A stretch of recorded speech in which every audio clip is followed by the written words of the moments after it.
ಎಲ್ಲ ಸಂದರ್ಭದಲ್ಲಿ ಇನ್ನೊಂದು ಒಂದು ಬೆಳವಣಿಗೆ ಏನಾಯ್ತಪ್ಪ ಅಂತಂದ್ರೆ ನಮ್ಮ ಈ ಇದರಲ್ಲೇ ಏನಪ್ಪ ಅಂತಂದ್ರೆ ನಮ್ಮ ಈ ಸುರ್ಜಿತ್ ಸಿಂಗ್ ಯಾದವ್ ಅನ್ನುವಂಥವ್ರು ಒಂದು PIL ಹಾಕಿದ್ರು. ಏನಪ್ಪ ಅಂತಂದ್ರೆ ಈಗ ಇವರು ಜೈಲ್ದಲ್ಲಿದ್ದಾರೆ, ಜೈಲಿನಿಂದ ಆಡಳಿತದಲ್ಲಿಸ್ಕೊಡ್ಬಾರ್ದು, ಇದನ್ನು ಕೆಲಸ ಮಾಡಬೇಕು ಅಂತ ಹೇಳಿ ಅದು ಕೋರ್ಟ್ ಹೇಳಿದೆ. ಏನು ಹೇಳ್ತಪ್ಪ ಅಂದ್ರೆ ನಮ್ಮ ಹೈಕೋರ್ಟ್ ಇಲ್ಲ, ಇದು ನಮಗೆ ಸಮಸ್ಯೆ ಇದೆ ಅಲ್ಲ, ಇದನ್ನು ತಡೆಗೊಡ್ಡಕ್ಕೆ ಬರೋದಿಲ್ಲ, ಅವ್ರು ಆಡಳಿತ ಮಾಡಬಹುದು ಅನ್ನೋಂಥ ಮಾತನ್ನು ಕೊಟ್ಟರು. ಇದರ ಮುಂದೆ ಏನು ಮಾಡ್ತಾರೋ ಗೊತ್ತಿಲ್ಲ. ಅವ್ರು ಹೇಳು ನಿಮ್ಮಲ್ಲದಪ್ಪ ಉಪರಾಜ್ಯಪಾಲದ ರಾಷ್ಟ್ರಪತಿ ಅವ್ರ ಕಡೆ ಮಾಡಿಸಿದ್ರೆ ನಾವ್ಯಾಕೆ ಮಾಡಬೇಕಾಗಿದೆ ಅವ್ರನ್ನ, ನಮ್ಗೆ ಎಲ್ಲೂ ಅಂಥ ಕಾನೂನು ಇಲ್ಲ, ಕಾನೂನದ್ದು ತೋರಿಸ್ರಿ ಮಾಡೋಣ ಅಂತ. ಈ ಕಾನೂನು ಇಲ್ಲ ಅನ್ನೋದು ಗೊತ್ತಿದ್ದನ ಬುದ್ಧಿವಂತ ಕೇಜ್ರಿವಾಲ್ರು ಸೆರೆಮನೆಯಲ್ಲಿದ್ದು ಆಡಳಿತ ನಡೆಸ್ತಾ ಇದ್ದಾರೆ. ಅದಕ್ಕೆ BJP ಅವ್ರಿಗೆ ಏನಾಗಲಿಕ್ಕತ್ತದ, ಅವ್ರ ವಿರೋಧಿಗಳು ಏನಾಗಲಿಕ್ಕತ್ತದಪ್ಪ ಅಂದ್ರೆ ಇದು ದೊಡ್ಡ ಅಪರಾಧವನ್ನು ಕಾಣ್ತಾ ಇದೆ ಅಂತ. ಯಾಕ್ರಿ ಅವ್ರನ್ನ ಅಲ್ಲ ಅಪರಾಧಿ ಅಂತ ಕಲ್ಪ್ರಿಟ್ ಆದಾಗ ಅಥವಾ ಒಂದು ಅವ್ರನ್ನ ಆರೋಪಿಸಿದ್ದಾಗ ಅಫೆಂಡರ್ ಆದಾಗ ಅಡ್ಡಿ ಇಲ್ಲ, ನೀವು ಕೇಳೋದು ಸರಿ ಅದ. ನೀವು ಸುಮ್ಮನೆ ಯಾರೋ ಹಿಡ್ಕೊಂಡು ಹೋಗಿ ಏನೇನೋ ಆರೋಪ ಮಾಡಿ ಅವು ಆರೋಪನ ಸಿದ್ಧ ಆಗುವಂಥವಲ್ಲ, ಮತ್ತು ಅದಕ್ಕೆ ಅಡಿಷನಲ್ ಮತ್ತು ಆರೋಪಗಳು ಸೇರಿಸ್ತಾ ಪ್ರೊಲಾಂಗ್ ಮಾಡೋದು ಹೋಗೋರು, ಮತ್ತು ಅವ್ರಿಗೆ ರಾಜೀನಾಮೆ ಕೊಡಬೇಕು.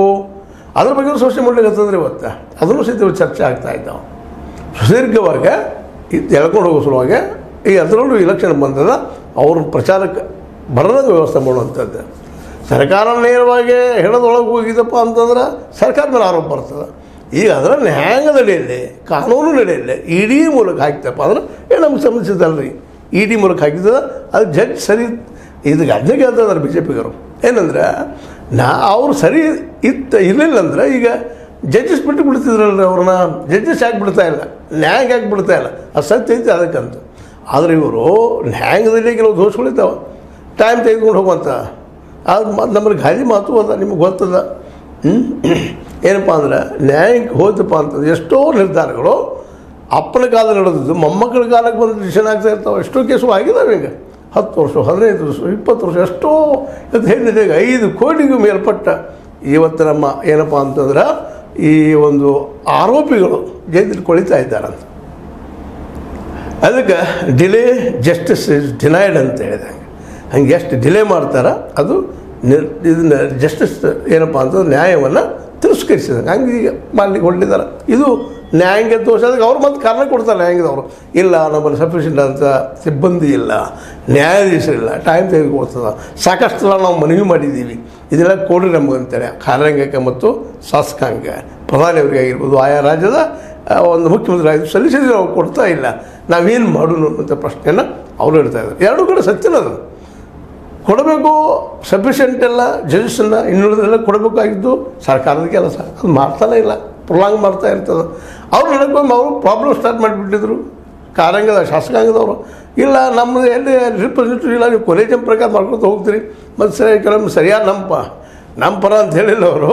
ಅವರಿಗೆ ಸರ್ ನಿರ್ಧಾರ ಸರಿಯಾಗಿ ಬರ್ತಾರೆ, ನಮ್ಮದು ಬೇಕಲ್ಲ ಅದ್ರೊಳಗೆ ಏನಾದರೂ ನೀವು ನ್ಯಾಯದವರು ನಮ್ಮ ಒಂದು ಆಡಳಿತದಲ್ಲಿ ಹಸ್ತಕ್ಷೇಪ ಮಾಡ್ತೀರಿ, ಮತ್ತು ನಿಮ್ಮಲ್ಲಿ ನಾವು ಹಸ್ತಕ್ಷೇಪ ಮಾಡಬಾರ್ದು. ಆಗ ರಿಜು ಹೆಸರು ಕೇಳಿರ್ಬೋದು ನೀವು. ಮಾಜಿ ಕಾನೂನು ಮಿನಿಸ್ಟರ್ ಇದ್ದಂಥವರು ಆರ್ಗ್ಯುಮೆಂಟ್ ಮಾಡಿದರು, ಸಂಸತ್ ದೊಡ್ಡದು ಈ ನ್ಯಾಯಕ್ಕಿತ್ತು ಅನ್ನೋಂಥ ವಾದ ಮಾಡಿದರು.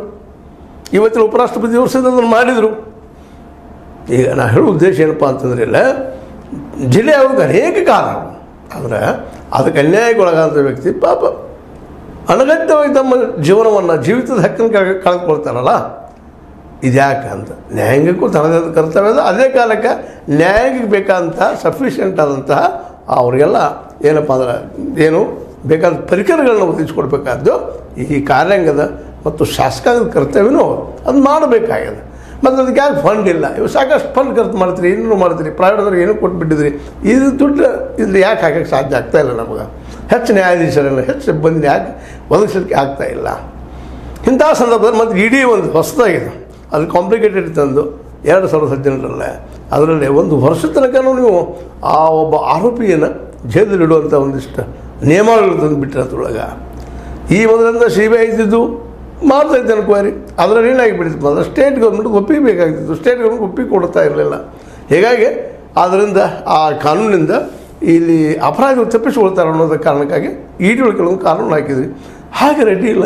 ಆದರೆ ಆರೋಪ ಮಾಡಿದ್ದು ಒಮ್ಮೆ ಯಾಕೆ ನೀವು ಚಾರ್ಜ್ ಶೀಟ್ ಹಾಕಿ ಎನ್ಕ್ವೈರಿ ಮಾಡಬಾರ್ದಪ್ಪ ಇದನ್ನು? ಅವ್ರು ನೀವು ಇದು ಮಾಡಿ ದೋಷಿ ಮಾಡಲಿ ಅವ್ರನ್ನ ನಾವು ಬ್ಯಾಡ ಅಂದಿಲ್ಲ, ಆದ್ರೆ